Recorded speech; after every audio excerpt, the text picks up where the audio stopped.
नाजरीन, आपको अपडेट करें कराची से, जहां हमारे नुमाइंदा खुसूसी जावेद इब्राहिम मंगी के मुताबिक कुरंगी क्रॉसिंग में नाजायज तरीके से कब्जा माफिया की सरपरस्ती में डिफेंस प्लाज की आबादी, घोट स्कीम पर बगैर कागजात, बगैर नक्शे बंगलों की आबादी तैयार।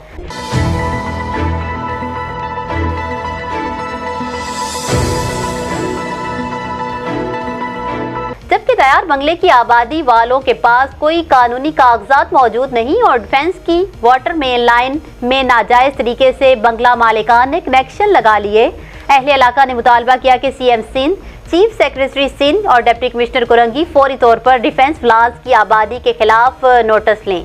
उन्होंने कहा कि आबादी गैर कानूनी तरीके से आबाद की गई है और गरीब रिहायशी इलाकों को बंगलों में तब्दील करके करोड़ों रुपए में बेचा जा रहा है। डिप्टी कमिश्नर कुरंगी डिफेंस प्लाज बंगलों की आबादी को खाली करवा के सिंध गवर्नमेंट की तहवील में दिया जाए और कब्जा खोरों और लैंड माफिया के खिलाफ कानूनी कार्रवाई की जाए।